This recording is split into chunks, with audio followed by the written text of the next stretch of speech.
मित्रों नमस्कार। खास मुलाकात कार्यक्रम में आज हम मिलने आए हैं डॉक्टर राजेंद्र सिंह पुंडीर साहब से।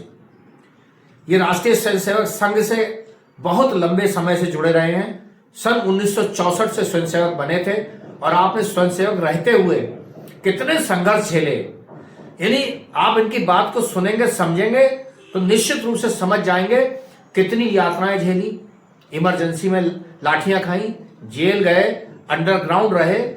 इनके एक बार प्रपोजल आया था कि इंदिरा गांधी जिंदाबाद कह दो, सारी सजाएं माफ हो जाएंगी, आप छूट जाओगे, लेकिन इन्होंने ऐसा स्वीकार नहीं किया। आइए खुद सुनते हैं डॉक्टर राजेंद्र सिंह पुंडीर की जुबानी, उन्हीं की कहानी। जुड़े रहिए हमारे साथ, देखते रहिए हमारी खास रिपोर्ट।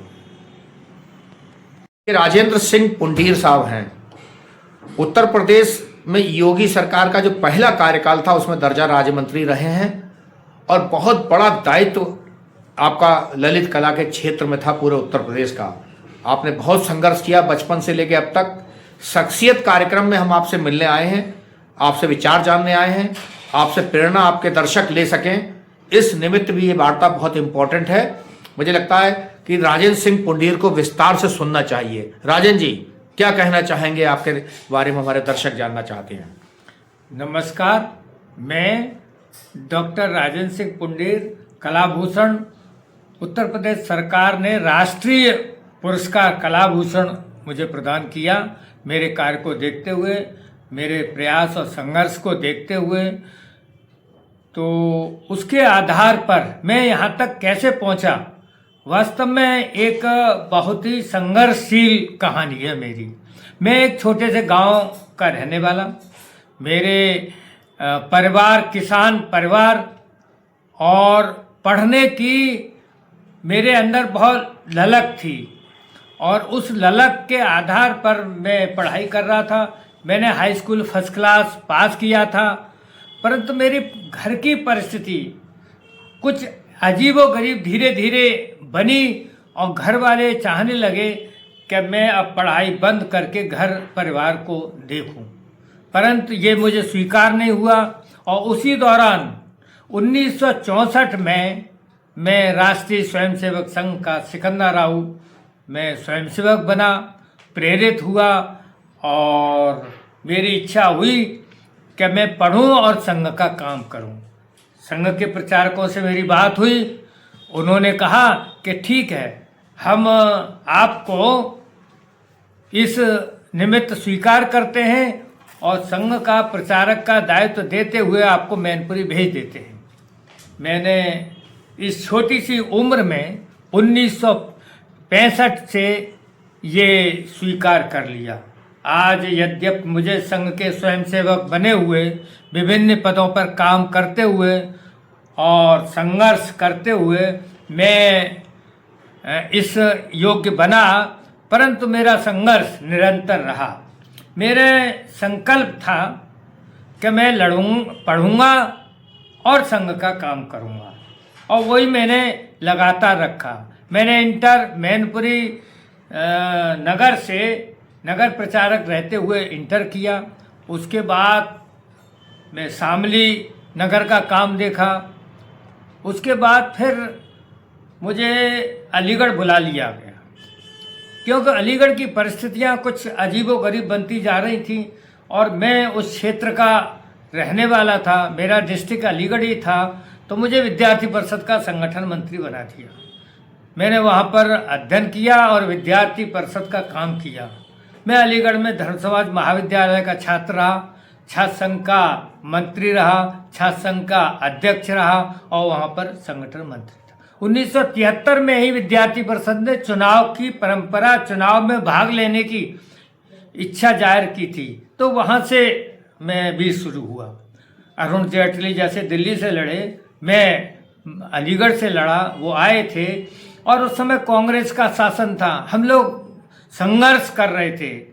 धीरे धीरे जेपी आंदोलन 74 में शुरू हो गया और इसीलिए मेरा स्थानांतरण संघ के क्षेत्र, विद्यार्थी परिषद के क्षेत्र का काम देखते हुए कानपुर कर दिया। माननीय अशोक सिंघल जी थे उस समय कानपुर में संघ के प्रमुख, उनके संरक्षण में मैंने वहाँ विद्यार्थी परिषद का काम किया और विद्यार्थी परिषद के साथ साथ जेपी आंदोलन तभी प्रारंभ हुआ और मैं उस जेपी आंदोलन का प्रमुख उस क्षेत्र का कर्ता धर्ता बन गया। परंतु लगातार घर वालों का दबाव बना रहता था, मगर मैं उस दौरान कभी भी घर नहीं गया और मैं अपना काम चालू रखा। और इस तरह से जेपी आंदोलन के दौरान ही आपातकाल लगा। आपातकाल में मैं जेल गया और जेल का सबसे ऐतिहासिक स्थिति ये रही कि मैं 6 महीने अंडरग्राउंड था। मुझे आदेश था कि अभी आप नहीं जाएंगे, अभी आप जो सत्याग्रह में विद्यार्थियों की भागीदारी अधिक से अधिक कराएंगे। तो मैं लगातार जून से लेके और जनवरी तक सत्याग्रह में रहा। फिर 5 जनवरी 1976 को मैंने डीएवी डिग्री कॉलेज कानपुर से सत्याग्रह करके जेल गया और इस दौरान कई घटनाएं हुई। पुलिस मुझे पर पकड़ नहीं सकी और अंत में जब मैं कोतवाली गया तब भी मेरे से कहा कि आप इंदिरा गांधी जिंदाबाद एक बार कह दीजिए, आपको कांग्रेस का हम प्रदेश का महामंत्री बनाएंगे और आप ये सब छोड़ दीजिए, हमारे साथ आ जाइए। परंतु मैंने जेल जाना स्वीकार किया, मार खाना स्वीकार किया, उन्होंने जो यातनाएं दी स्वीकार की, परंतु मैंने अपने धर्म, संस्कृति, परंपरा और जो संकल्प लिया था संघ का काम करने का, उसको नहीं छोड़ा। उसी के लगातार मैं 8 महीने तक जेल में रहा। छूट के आया, मेरे पिताजी का हार्ट अटैक से देहावसान हो गया, परंतु फिर मैं अलीगढ़ आ गया। अलीगढ़ में परिस्थिति ये थी कि मैं चुनाव लड़ूं। मैंने चुनाव लड़ना स्वीकार नहीं किया। मैंने विद्यार्थी परिषद का काम और समाज का ही काम की दिशा पकड़ी और अलीगढ़ ही मैंने एक धर्म समाज महाविद्यालय में प्रवक्ता पद ज्वाइन कर लिया। वहीं रहते हुए मैंने पीएचडी की, डीलिट की। मैंने पढ़ाई लगातार अपनी जारी रखी, पढ़ता था और संघर्ष करता था। मैंने अपने निर्देशन में 47 विद्यार्थियों को पीएचडी कराई।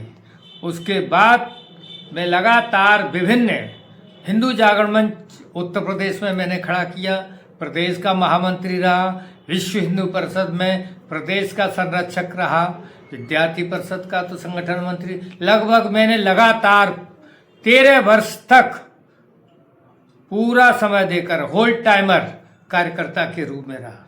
बाद में मैं प्रवक्ता हो गया। उसके बाद भी लगातार मैं संघ और संघ के विभिन्न अनुषंगिक संगठनों से मैं जुड़ा रहा। आज तक मैं संघ के ही उसमें किसी न किसी आंदोलन में, किसी न किसी कार्यक्रम में सहयोग करता हूँ, रहता हूँ। और बाबा ने मुझे पहले टर्म में ललित कला एकेडमी का चेयरमैन बनाया, मैंने स्वीकार किया और इतना उत्तम काम किया कि पूरे प्रदेश के कलाकारों को, और प्रदेश ही नहीं पूरे देश के कलाकारों को मैंने अपने उत्तर प्रदेश से प्रभावित किया, अपनी संस्कृति परंपरा से प्रभावित किया। जो अब तक कला के क्षेत्र में चल रहा था बीजेपी सरकार से पहले कि अपनी संस्कृति इसको अलग रखते हुए लोग काम कर रहे थे, उन सबको मैंने हटाया, एकेडमी का निर्माण कराया। एकेडमी बिल्कुल ध्वस्त पड़ी हुई थी, उसको सही कराया। उससे लेके तब से लगातार मैं आज भी संघ के ही काम में हूँ, संघ का ही काम किया है, संघ का ही काम करता रहूँगा। यही मेरी छोटी सी कहानी है। मैं चाहता हूँ कि मनुष्य इससे हटे नहीं, जो संकल्प ले ले उसे पूरा करे और बिना ज्ञान, विज्ञान और समाज के और संस्कृति के कुछ नहीं प्राप्त हो सकता। इस ओर भी ध्यान दें। आज वर्तमान में अपने देश में हिंदू समाज की स्थिति बहुत दयनीय और खराब स्थिति है, भविष्य में और खराब होने वाली है। हम सबको एक होना पड़ेगा। हम एक रहेंगे तो नेक रहेंगे और दूसरों से हम अपना मुकाबला कर सकेंगे, अन्यथा तो हम म्यूजियम की चीज़ बन के रह जाएंगे। इतना ही मुझे कहना है। धन्यवाद। मैं समझता हूँ मेरे दर्शकों को मेरी कहानी, मेरी बात एक छोटे से शब्दों में समझ में आई होगी। धन्यवाद।